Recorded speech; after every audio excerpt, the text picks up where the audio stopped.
Sir ఏది అడిగినా చేసేస్తుందా? అంటే దీన్ని బట్టి అంటే నా అండర్‌స్టాండింగ్ అయితే నాకైతే అర్థమైంది అదే. మీరు ఏదన్నా అడగండి. That may be article are that may be code or anything అది చేసేస్తోందా? యాహ్! ఇక్కడ చిన్న ఎగ్జాంపుల్ మనం ప్రాక్టికల్ గా హ్యూమన్ పర్స్పెక్టివ్ లో చూద్దామండి. ఇప్పుడు మీరున్నారు. మీకు ఫర్ ఎగ్జాంపుల్ ఒక ఫిజిక్స్, కెమిస్ట్రీనో లేకపోతే at the same time mathematics ఒక సబ్జెక్ట్ మీద కొంత నాలెడ్జ్ ఉందనుకోండి. నేను మిమ్మల్ని క్వశ్చన్స్ అడిగినప్పుడు మీరు ఎంతవరకు చెప్పగలుగుతారు? ఆ 3 సబ్జెక్టులకు సంబంధించి మీకు తెలిసిన నాలెడ్జ్ వరకు మీరు చెప్పగలుగుతారు. అంతే కదా? యెస్. సేమ్ అవును. చాట్ జీపీటీ కూడా ఏదైతే 8 మిలియన్ డాక్యుమెంట్లను స్కాన్ చేయబడేసి వాటిలో సమాచారం దాంట్లో నిక్షిప్తం చేయబడిందో అది మాత్రమే ఎట్ ఏ టైం ఇన్ఫర్మేషన్ వస్తుంది. మరి కొత్త సమాచారము అడిగితే ఏమొస్తుంది అని చెప్పేసి మీరు అనొచ్చు. కొత్త సమాచారాన్ని ఎప్పటికప్పుడు నేర్చుకోవటం జరుగుతూ ఉంటుంది. ఎందుకంటే అది హ్యూమన్ బ్రెయిన్ కన్నా లిమిటేషన్ ఉంటుంది కానీ దానికి ఏంటంటే మనకి సర్వర్స్ వచ్చేటప్పటికి సూపర్ కంప్యూటర్స్ యూజ్ చేయడం జరిగింది.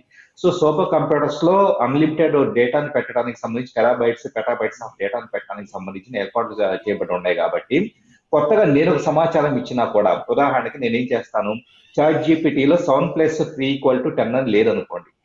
నేనేం చేస్తాను 7+3=2 అని చెప్పేసి నీకు క్వశ్చన్ అడిగిన వెంటనే అది ర్యాండమ్ గా సమాధానం చెప్పింది 11 అను 12 అని చెప్పింది అనుకోండి.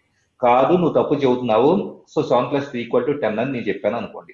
ఆటోమేటిక్ గా thank you for given the correct information, I will correct my self అని చెప్పేసి ఒక మెసేజ్ కనపడింది. అదేం చేస్తుంది, నేను ఇచ్చిన ఇన్ఫర్మేషన్ తన డేటాబేస్ లో యాడ్ చేసుకుంటుంది. ఓహ్! అంటే ఎప్పటికప్పుడు కొత్తగా నేర్చుకుంటుంది. అచ్చా! ఓకే. సో, ఐ థాట్ అంటే చాట్ జీపీటీలో ఎవ్రీ ఇన్ఫర్మేషన్ ఉంది ఇంకా. అది తెలుసుకోవడానికి ఏం లేదు. మనకే అది చెప్తుంది అనుకున్నాం. అలా కాదు. సో, తెలియని ఇన్ఫర్మేషన్ కూడా తీసుకుంటూ ఉంటుంది. 100% తీసుకుంటూ ఉంటుంది. అందుకని యూజర్ జనరేటెడ్ ఇన్ఫర్మేషన్ మొత్తాన్ని కూడా తీసుకుంటూ ఉంటుంది. ఇక్కడే ప్లస్ ఎంత ఉందో మైనస్ కూడా అంతే ఉంది. ఎందుకంటే ఇప్పుడు మనం చూస్తూ ఉన్నాం.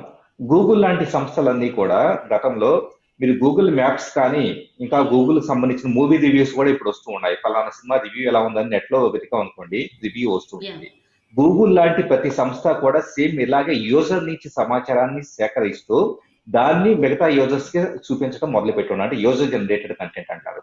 యూజర్ జనరేటెడ్ కంటెంట్ లో అడ్వాంటేజ్ ఎంత ఉందో డిసడ్వాంటేజ్ కూడా అంతే ఉంది. అడ్వాంటేజ్ ఏంటంటే ఇప్పుడు మనం 8 మిలియన్ డాక్యుమెంట్స్ మాత్రమే స్కాన్ చేయగలిగింది కదా, కానీ 8 billion, so 8 billion documents scan చేయగలిగినప్పుడు మనం ఎప్పటికప్పుడు ఆ సంస్థ ఓపెన్ ఏ సంస్థ కొత్త డాక్యుమెంట్లను ఇవ్వాలన్నా సమాచారం సేకరించి ట్రైన్ చేయాలన్నా కానీ కష్టం. కాబట్టి మీరు నేను మనలాంటి కోట్లాది మంది ప్రపంచవ్యాప్తంగా ఉండే యూజర్స్ ఇచ్చే సమాచారం మొత్తాన్ని అది నేర్చుకోగలిగితే కనుక అప్పుడు చాలా తక్కువ టైంలోనే దాని డేటాబేస్ లో ఎక్కువ సమాచారం వెళ్ళిపోతుంది.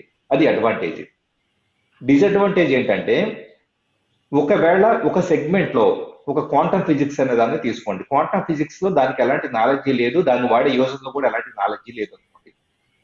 సో నాతోటి వాళ్ళు ఏదో అది ఇచ్చిన రిజల్ట్సే కాకుండా ఏదో సంథింగ్ తెలిసి తెలియని ఇన్ఫర్మేషన్ దాంట్లో యాడ్ చేసుకుంటూ వెళ్ళారు అనుకోండి, ఇది కరెక్ట్ ఇది తప్పు అది అని చెప్పేసి అనుకుంటా. అదేం చేస్తుంది, నేను చెప్పే తప్పునే నేర్చుకుంటుంది.